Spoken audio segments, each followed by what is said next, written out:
Can you give us an update on Curtis? Yeah, so he's going for an op tomorrow.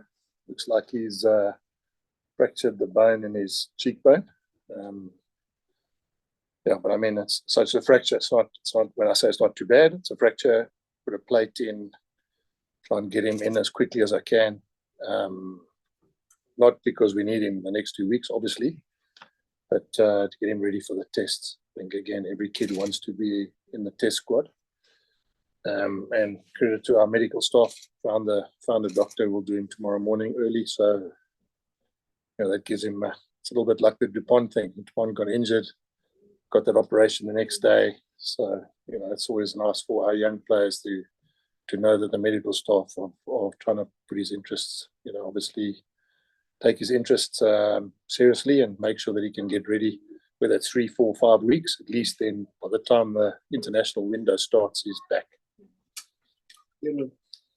Coach, how nerve-wracking were those last few minutes in Benetton's camps in your half? Yeah, it was nerve-wracking for 80 minutes.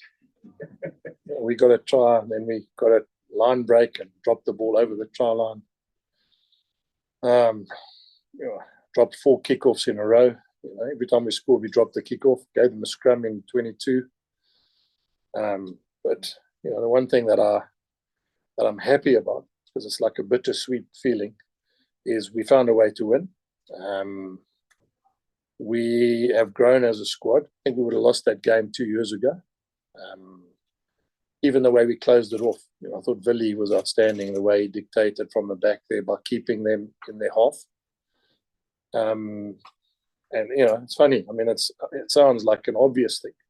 The last scrum 2 years ago, we would have run it. We would have called, listen, let's have a go. Probably dropped it, intercepted, whatever, and then thought, why didn't we get Ulrich to run to the touchline and finish the game off? So it looks like for you guys, looks like a normal thing, but I can see that's we've learned over the last couple of seasons is it wouldn't have been untoward for Billy and Gerson to say, okay, come, we're going to go and score now. That is the worst thing that could have happened. So the understanding and the control at the end and the way they found to win, because let's be fair, that last block of defense there was outstanding. I mean, a lot of teams would have probably leaked a point or gone off sides and given them a penalty, and then who knows what would have happened. And yeah, I mean, they had a 2-on-1 just before half time. They dropped it, but then we dropped the ball over the try line, of course, and tried to dot it down. So it's one of those things that I think you'll all appreciate. Knockout rugby, anything can happen. Coach, it seems like the 2 wingers that finished the game might be your best 2 wing options for the tough semi-final. Yeah. The timing of the injuries. Unless you're a selector. From the outside. Yeah. Unless you're a selector, because how disruptive or what is the timing of the injury to World Cup winners when you get into this business? Yeah, it's. I mean, who wants to lose Kanan and Kirtley? I mean, especially when Willie knows them like the back of his hand. But I said it to you before when I started here this year. We need to have depth. We need to trust the other players. We can't just rely on the same 15 being on the field all the time. And that's another thing I'm really happy about. Put all the bench on. Reinhard Ludwig's a young guy, that front row. I mean, Kloppers is a young front row player. And the way they finished the game with a relatively inexperienced group of players. And Sergio hasn't played for a while. That's the first time he's played. And to mark Minicello and that Fijian winger and Feki Toa, you've got to be on top of your game. And I think it would be wrong of me not to say they're a good team. I mean, let's not underestimate. That's an Italian group of players. There are probably 25 of them that are in the Italian squad. They've played the All Blacks. They've played. They haven't played Mickey Mouse Test matches. They play England in the Six Nations. They play France in the Six Nations. And then you add Fijian winger, South African fullback, All Black centre, South African lock in Elas Neyman, 2 Argentinians in the front row, an Argentinian fly half. Well, that just shows you that they're not what people think they are. They're much better than people give them credit for. Jake, at the end of the game there, as you mentioned, it was a little bit nerve-wracking for the fans watching it. But as you mentioned, players had some good discipline there. I think a lot of folks were worried there might be an offside, but they held their ground, and that was quite a stand there. What do you attribute that to? The players having grown as a group and knowing each other and having good discipline? I think exactly that. That's what we spoke about afterwards. Is that shows a lot of maturity in a short space of time. We would have gone offsides there. We would have dived over, gone into the breakdown. Maybe leaked a try, shot out, got them to step inside and score a try there. And then it's overs cadovers. And I know it goes to injury time and all that, but still, you had the game in your hands. So that is the growth I'm talking about with this team, And there's a lot to be said as well for the resilience. I mean, a guy like Gerard Steenkamp last week he got a bang on his shoulder, and he fronted up this week and played 65, 70 minutes or whatever, or 64 minutes. Just shows again how players in the Bulls want to be part of the team. If you think about it, a guy like Gerard Steenkamp could quite easily have said, listen, got Springbok trials coming up soon, got a couple of international games. If you don't mind, I'd like to sit out and not play this one. It says a lot for the group that he wants to put his hand up and play. Like all the important basics are in playoff games. Are you a bit worried that you couldn't really dominate it in the scrums today? No. First thing, and then the other thing, it turned around lots of ball. You must mark it for starting. Yeah, those are things you can fix, though. That's what I said. We dropped 4 kickoffs.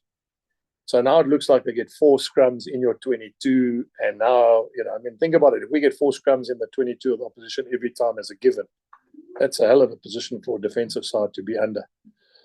So as I said to them, we can fix that. That's not something we can't fix.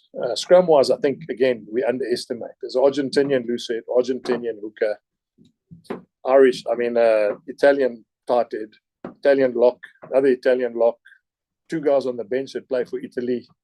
And so, then again, their scrum is strong. But, the one thing that's great about rugby is when you don't play well and you win. That's the nice thing about rugby. So when you don't play well and you still get a result. And many teams play really well and still lose. So for me, it's like, let's recover, let's get ready, let's get our bodies right. It's not going to get any easier now. It could quite easily be Leinster and Munster in 2 consecutive weekends. We're talking about 2 of the biggest clubs in the world. So, I can't now go and think, geez, boys, we're doomed now because this has happened and the scrum didn't dominate and we haven't got a winger who's out and we lost another winger. The interesting thing is 160 minutes left of rugby. And let's be fair, all of you sitting here didn't think Benetton could beat us. There's no one here that thought Benetton could beat us, and they nearly did. So, the chances are we probably got no chance against Leinster and no chance against Munster in everyone's eyes. But that's sometimes a nice place to be because Benetton showed today that if you really play well, you can win a knockout game. Coach, with a semi-final coming up, losing a guy like Kirkley and Cameron looked like he had a shoulder injury. Yeah. And some of the starting players out. Yeah. Are you comfortable with your depth in the squad? Yeah. Have they answered a lot of the questions that you might have had? Well, I'm hoping, and I'm not going to give the team away, but I'm hoping Marcel's back next week, Marco's back next week. All of a sudden, that gives you 2 more really senior players. Backs-wise, David Creel's played wing. He's been good under the hard ball. There's other centres we can pick. We played Province yesterday in a friendly. Some guys played really well in that Province game as well. So, Feki Toa hasn't played for a long time. Came back, he looked like he had been playing every single week. So sometimes we might have to think out of the box just in terms of what we want to get out of the game. I'm going to, obviously, when I get home now, have a look at the Leinster-Ulster game again because it's busy being played now. And then I'll get a good feeling for what the call has to be. And you have to sometimes be brave. Sometimes you've got to, can't be picking a team, according to what you guys think might be. You might have to change it a bit. I thought the one thing Benetton did differently to the last game is their bench was incredibly powerful. When you look at their bench in terms of what they brought on, I think, I don't know the number, but I would think that out of those 8 players, maybe 5 or 6 of them are international rugby players. which means they didn't get worse, means they got better. So who knows? Maybe next week we might think out the box a bit. We have to play Leinster, and I'm using before. I mean, I'm only doing it on the rankings, and then we're going to have to think about what we think is the best way. Once I watch the game and I understand what they're trying to do or what they think they might expose us on, then we'll put the team together that I think can win, or that I hope can win. Jack, you didn't take your own person off. Yeah. To the end. Any No, he probably would have been cross with me if I took him off because he wanted to kick the winning kick. You know, it's one of those difficult things. I didn't put the 9 or 10 on. And one of the things that I think when you get to knockout games now, you got to win the game. It's not a case of, you go and play 10 minutes or you go on and play 15 minutes. I think anyone who knows, if you get to a World Cup and you play in the last couple of games, or you get to a URC final, semi-final, quarterfinal, it's not about giving guys chances. It's about, as a coach, sitting there and going, right, I'm going to make sure that we keep the cohesion going and keep the level heads on the field, or guys who feel the pressure. Sometimes you make a change, the guy goes on, doesn't really have an understanding about what the pressure is. I mean, we all think a guy sits on the touchline and he's watching and he goes, okay, that's what I need to do, but it doesn't always work like that. So it wasn't for any other reason that I just thought, look, I think by the time I'd realized that we might be okay, it was too late to put a guy on. I thought, I'm not going to do it for 2-3 minutes now and make a statement for a guy to get 3 minutes game time. And also, it crossed my mind, if they score a try and it's 27 all, I've got 2 guys on the bench. They had nobody. So what would happen if you go to 10 minutes injury time, then all of a sudden I've got 2 guys I can call on, even if, one goes to the wing and Huissen goes to centre, which he played for Racing Metro. It was a little bit of me thinking ahead in terms of, if they score and it's 27 all, and they got no one left, and they'd use their whole bench, I at least had 2 guys that I could hold back for the extra time. Just one thing, so how nervous was the team? We got the impression that they were a little nervous than we expected. Yeah, no, they were. I mean, I think you'd all understand, guys, that when you get to a quarterfinal, it's probably the hardest game to get up for. I mean, next week we play Leinster. Again, I don't want to repeat myself, but if it's Leinster, I don't have to say anything. I mean, they drilled us. They drilled us there. And what am I going to say that's going to make them feel differently about getting up for this game? When we win there, we go to Munster. They beat us here. I mean, I don't have to say anything. So it's like any sportsman who plays at this level.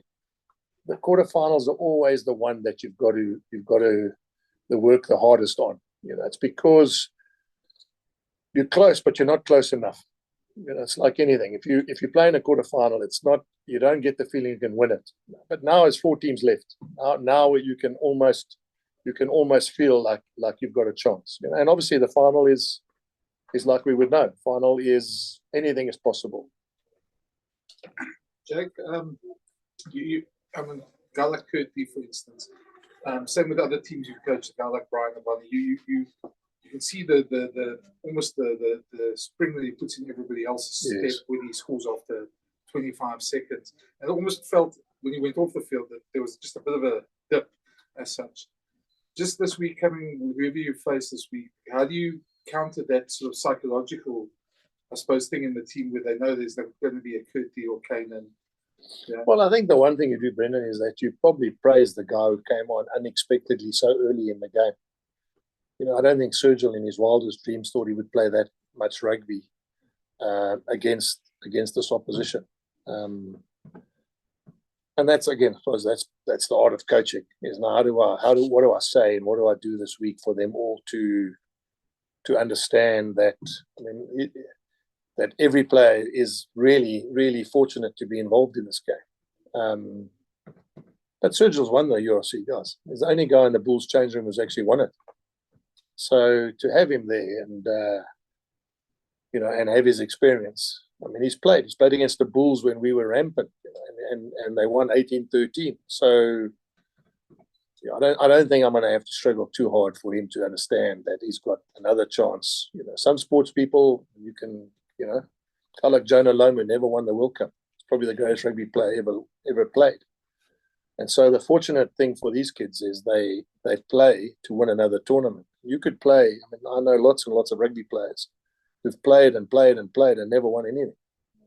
So to have them ready this week and another semi-final, and of all the years we've been together, it's another knockout game. I don't think I'm going to have to say too much. I think I'm going to have to just get the selections right. I'm going to have to get the combinations right. I'm going to have to get the bench good enough for us to use the skill and the depth of that we've created. And those are things that I'm going to have to control in the next couple of days. Because it's going to sound like a strange thing, but Marco said that the cooler weather, as opposed to last time, helped them quite significantly. Yeah. What's nice, because we're playing them in October when we get to Benetton in the next round. So hopefully it's hot. Coach, one of a key theme for a big match like this that is coming over the weekend will be a full house here. The crowds are I'm glad you said that. I'm glad you said that, because I'm going to say the one thing I would beg the media to send this week is we're going to need everybody here. We need 52,000 people here like we did against the Stormers. There's no use getting a home game and not using that as an advantage. And I understand people are, it's the middle of the month. People struggle. They don't always have the money to pay. It's got 2 kids. You want to bring them to rugby. You bring them to the quarterfinal, then the semi-final. Okay, chances are, and again, we could be away, but then there's 2 test matches and one is at Loftus. So the average guy who lives in Pretoria doesn't really have the income to visit quarterfinals, semi-finals, Ireland test match. So I'm hoping now, my plea to the public is we're going to need them. We need whoever comes here to feel as though the Loftus faithful are actually in full cry. One of the questions they asked me now, the coaches, there weren't many people here. And I said, that's because we struggle financially with when the average family can't afford to watch four games of rugby in a month with 2 kids, and his wife. That's 4 tickets. The average family can't really, especially in the middle of the month, afford that. So hopefully next week we'll get a few more people. And as I said, hopefully even guys who live in Joburg who can drive down the highway, hopefully they also come and watch. Because let's be fair, guys, this is the dress rehearsal of the test match that's at Loftus. They're going to bring almost the Irish team here. So there's 2 things that are nice about it. One is we can measure how good we are against Ireland.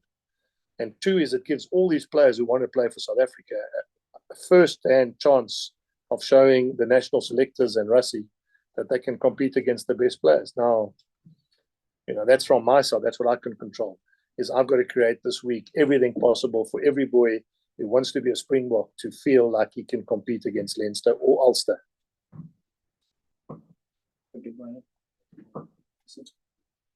So I can now put in the cart well before the horse. Yes. Because there's no result just yet from the other game, but he's just trying to check the score. Obviously you played Leinster and away and they put you away. Exactly. You're now playing them at home. In your sort of trying to sort things out, or in your head trying to sort things out for next week, how do you factor into the fact that you're playing at home, and how do you versus fixing whatever you felt? Yeah. Well, so let me say this firstly. I hope next week's boiling hot. So that's the first thing. And I can't control the weather, but I'm hoping it's hot. And the one really positive thing is they beat us 31-3 in the opening game of the first year, and we beat them in the semi-finals at Leinster. So it's not something that hasn't been done by our group. And as I said to you, I repeat what I told you. When it gets to knockout rugby, anything's possible. Anything has happened. We get a good start like we did today, and they're under pressure. And the one thing which is significantly different, all the pressure today was on us. Next week, all the pressure's on whoever comes here. And if it's Leinster, they're probably going to have more pressure than we are. Because let's be fair, guys, the expectation is that Leinster should be winning with the international roster they have. They should be winning. They should be winning in the URC. They played in 3 European Cup finals. That's like anything. You're a football man. Real Madrid, whatever. You don't get to World Cup or European Cup finals unless you can play. So, I suppose what I'm answering to you, Sim, is, I can only control the things I can control. Hopefully it's hot. Hopefully we can regroup. We can just look after our bodies this week and mentally just go into the game with a belief that it's been done before. We've beaten Leinster in Leinster, and we got to believe that can happen in Pretoria as well. And then, then I really believe it can be. I was about to ask how many times are you going to play that video? Well, I want to share with you as well. We're the only South African team that have ever played Leinster's full-strength side, and this will be the third time. There's no other franchise who's played Leinster's full-strength side. Not one. In 3 years, not one of the other franchises in South Africa have played Leinster's full-strength side. Because when they came here, they brought their second stringers. And in the beginning of the year, when we toured there with the South African sides, they were at the World Cup.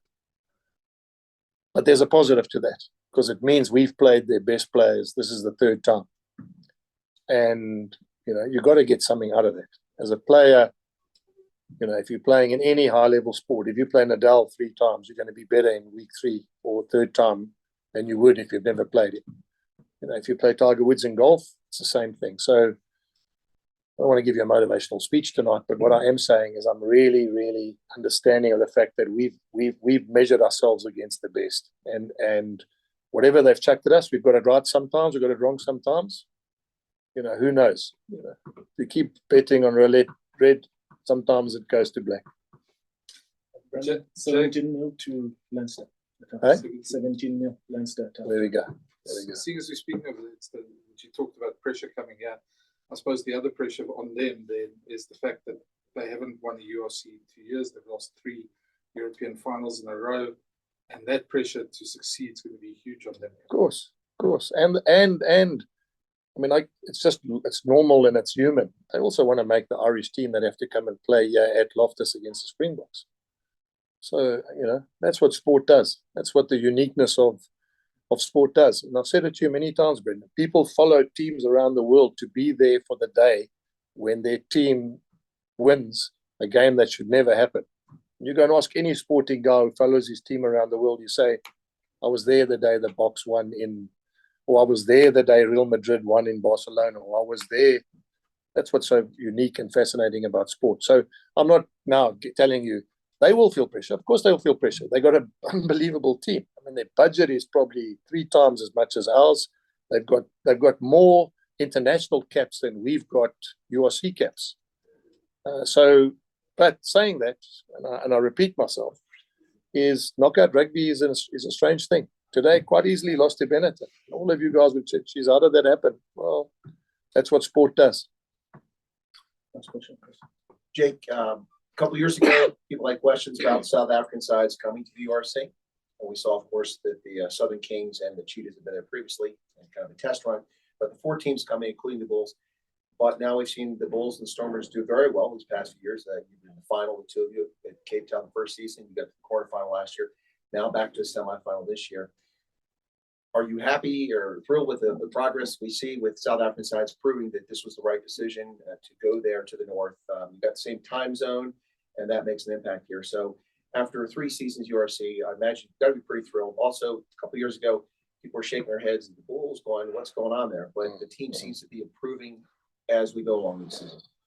Look, I obviously can't comment about other clubs, but I will say that I'm extremely happy where we are. 3 years ago, our club started almost from zero. A lot of players left, got a new CEO.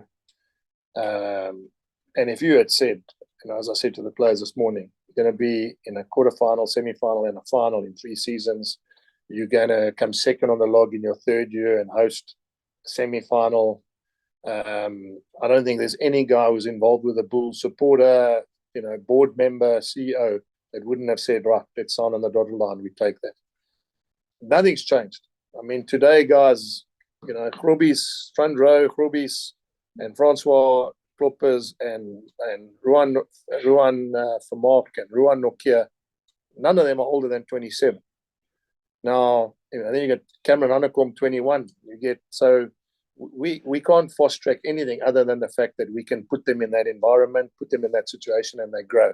And I started the press conference by saying to you, I'm really happy by the way that we showed that we've learned from the last 2 years. Well, this time last year, we lost to the Stormers.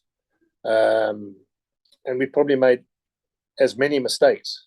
But we found a way today to show resilience, I mean, that last block of defense there, I mean, let's be fair. I mean, that last block of defense, we wouldn't have defended like that 3 years ago. There's no ways. I mean, and it's got nothing to do with attitude or are they good enough or we would have made a judgment error and it would have cost us. So, yeah, I'm really happy where the Bulls are. We're still growing. I mean, every boy in the squad now, barring 2, which are very close to signing, have signed till 2027. And that is going to be the nicest feeling in the world for me. When we run out the tunnel, instead of having a guy run out today, like playing 50 games, in 3 years' time, hopefully there's 4 guys that are running out with 100 and, 5 guys running out with 50 and, and the rest between 50 and 100, 75, 85 games. Then you can compete. Then you have seasoned campaigners that are a bit harder. Let's be fair. Guys 27, 28 is physically more mature, physically tougher, physically more of a man than a youngster who's coming through the ranks.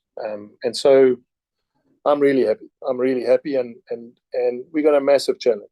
Don't want to underestimate anything. We get Leinster, they're 17 all up. Probably put all their reserves on now and make sure their starting lineup's fresh. So they'll be coming here with a win and the whole squad that haven't had to play 80 minutes of attritional rugby. But that's the nice thing about being here is no one really thinks we can beat Leinster like they didn't a couple of years ago, and we got it right. So again, say to you, I wish that this goes out to all the public. If I have to speak Afrikaans, manne asseblief kom beloftes toe. Ons het julle nodig. Jy weet, elke persoon wat die bulle lief hê moet volgende Saterdag hier so wees. Dis my oproep na almal. As hulle kom en die beskare is hier so, ek is heeltemal seker ons gaan 'n ekstra speler op die veld hê. Thank you, guys. Thank you.